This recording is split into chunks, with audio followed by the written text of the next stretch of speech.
Bom dia, gente. Então, começando mais um dia, contando mais um pouquinho da minha saga em luta contra a depressão. Teve uma fase da minha vida, isso foi 2019. 2019, eu comecei a trabalhar numa empresa e só que eu já estava com esses sintomas, né, de depressão e precisava trabalhar. E comecei a trabalhar, foi até difícil de entrar nessa empresa, trabalhar com vendas, com atendimento ao cliente, que eu sempre trabalhei. E eu cheguei, gente, nessa fase que eu estava passando, eu estava tão mal, que eu ia trabalhar e quando eu chegava do trabalho, eu não conseguia tomar banho, eu não conseguia comer, eu só queria deitar e dormir. E na maioria das vezes, pasmem, eu deitava com a própria roupa que a empresa tinha um uniforme. Era padrão da empresa você trabalhar social, de roupa social, né? Salto. E eu chegava em casa tão exausta mentalmente, tão cansada, que eu tirava os sapatos, às vezes passava aquele lencinho úmido nos pés e deitava. Tipo assim, eu vou deitar, vou ficar aqui uma meia horinha só relaxando, quietinha, e vou tomar banho. E nisso, o que acontecia? Eu apagava. E como meu sono normalmente durava a noite toda, então eu tive o hábito de colocar o despertador, né?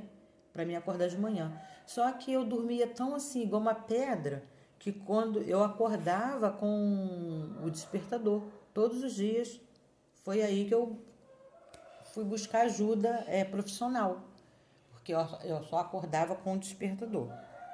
Tá.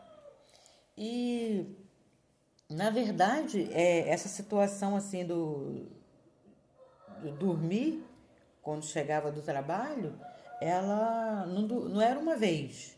Era tipo assim, de 5 a 6 vezes na semana, ou seja, a semana toda. E outra coisa muito difícil para mim, que já estava assim no ápice do esgotamento, aí eu já estava em tratamento medicamentoso. Para falar a verdade para vocês, eu tomei essas medicações comuns, ó, lamotrigina, lítio, clonazepam, alprazolam, neosine e outros que eu não lembro agora, uns mais pesados. Então eu tomei toda essa medicação, só que eu comecei a perceber que todas as vezes que eu ia ao médico, ele não tirava a medicação, não, ele acrescentava sempre mais um. E chegou a época que eu estava tomando 6 medicações, seis medicações. Porque voltando um pouquinho antes de eu começar a tomar esse tanto de medicação, eu estava tomando por conta própria uma medicação que a minha irmã tomava e eu estava começando a ter problema para dormir.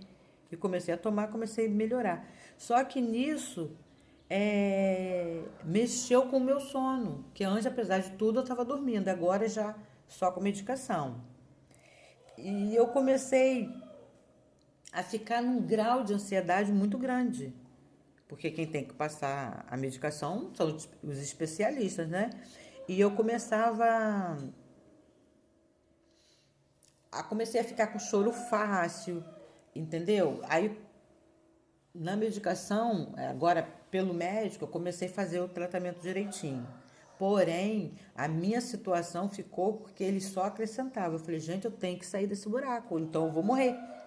Eu tenho que saber. Eu nunca fui adepta de muita medicação. Aí tomei essa medicação de 2019 até 2021.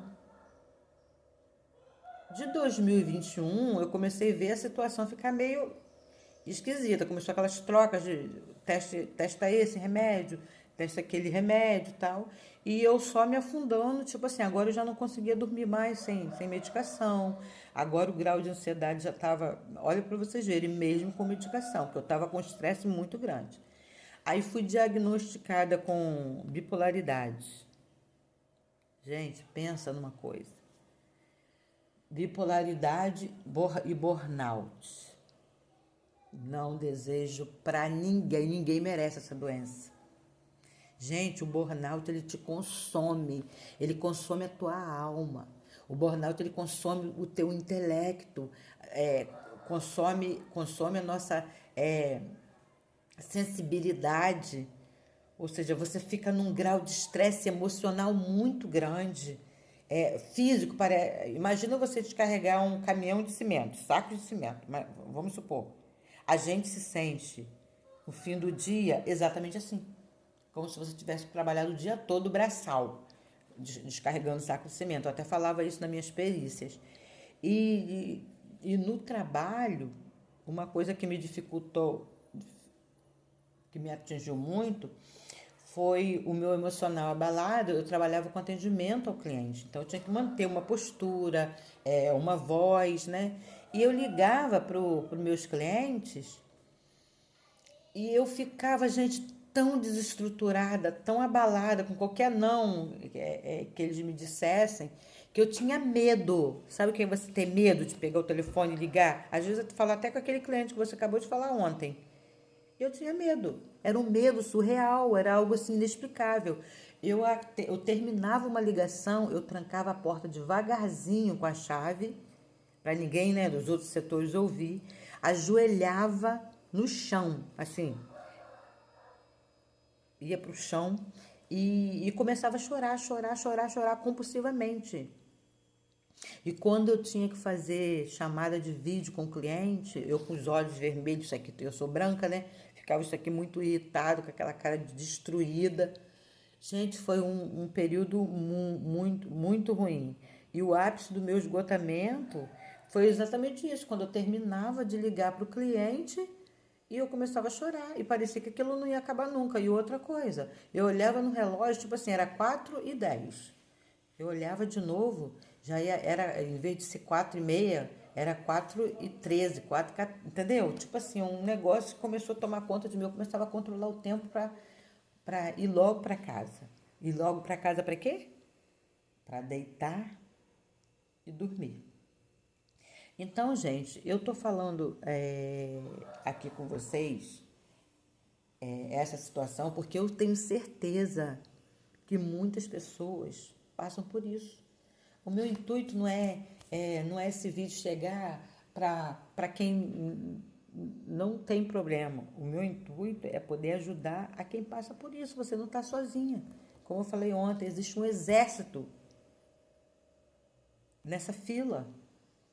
E nós precisamos nos ajudar. Eu vejo na internet pessoas atacando pessoas gratuitamente, destruindo a vida do outro. Se você puder ser mais leve, se você puder deixar uma palavra de esperança, de carinho para a pessoa, você vai estar fazendo um bem enorme. E eu falo, nesse período, eu fui muito ajudada, eu fui abraçada por lives, por pessoas que se dispõem seu tempo psiquiátrico. Comecei a estudar neurociência, comecei a estudar canais de psicólogos, psiquiatras, para entender na minha mente, que eu sempre dormi muito bem, sempre adorei dormir. E depois eu estava numa situação que eu não conseguia mais dormir, aí já não estava conseguindo mais dormir, nem trabalhar direito, nem ter vida social. Entendeu? Eu não tinha mais vida social. Até hoje eu luto todos os dias. Não gosto de aniversário, não gosto de ter churrasco de empresa, churrasco de família, eu não gosto. Eu gosto de ficar no meu cantinho, na minha casa, quieta. Mas isso é ruim. Nós somos sociáveis, nós temos que viver em sociedade, até com a família. Então isso me gera problemas. Mas eu quero dizer que eu estou no caminho. E você que está ouvindo, se esse vídeo chegou até você, é porque Deus tem algo ainda grande na sua vida. Você vai conseguir, você só não pode desistir. Você só não vai conseguir concluir aquilo que você desistir. Então, a nossa vida são transformações diárias, sabe? Aquele casulo. O casulinho está lá lutando, né? Mas ele está lutando dentro do casulo porque ele está fortalecendo as suas asinhas. Então, se você for lá e cortar o casulo, achando que você vai ajudar a borboleta a voar, você vai tirar dela a força que ela precisa para voar, para sobreviver. E a nossa vida é assim. O nosso casulo são essas coisinhas que acontecem, é uma depressão, é uma ansiedade. Gente, o burnout é algo terrível, terrível, terrível, terrível. E um dia você acorda bem, a bipolaridade também. Eu fui diagnosticada com depressão, bipolaridade e burnout. Então, você quer morrer, mas na verdade você não quer morrer. Na verdade, você quer viver sem aquele tormento. E eu comecei a entender, estudando, entendendo como que um pouquinho de como a mente funciona. Isso tem me ajudado. E é um aprendizado, é a vida toda. Entendeu? Então, hoje, por que eu resolvi falar assim, como se estivesse falando para ninguém, mas eu sei que um dia que alguém vai ouvir. Porque eu fui ajudada. E olha só, o meu celular é um celular simples, que está travando, precisa ser trocado urgente. Até julho, se Deus quiser, eu vou trocar. E olha só, condições, não sei gravar, não sei gravar vídeo direito, estou gravando aqui. Olha só para vocês verem o que tá. Tá apoiado numa papel toalha. Ó, tá apoiado aqui, ó. Isso aqui quebrado, ó, para segurar um negocinho que eu tenho. É assim. Mas eu tô gravando, sabe por quê? Amor no coração. Amor no coração. Que as pessoas não estão tendo. Sabe por quê? Que eu sei que, como eu, tem pessoas aí lutando e achando que não vai conseguir. Você vai conseguir. Estamos no processo. Não podemos fugir ao processo. Deixa eu ver se tem mais alguma coisa aqui que eu tenho que falar com vocês. Então, esses momentos difíceis de dor para nossa alma, eles não são eternos. E nós precisamos nos ajudar. Nos ajudar como? Estudando um pouquinho de como as coisas funcionam, tendo a nossa fé em Deus. Eu sou cristã. Eu prezo pelos princípios cristãos, sabe? Deus na minha vida, ele é essencial. Se eu estou saindo dessa situação, é porque eu tenho a minha fé em Deus. Eu sei que muitas coisas que os médicos não puderam fazer, Deus tem feito e até hoje. E por hoje nós vamos ficar por aqui. Um beijo, até amanhã.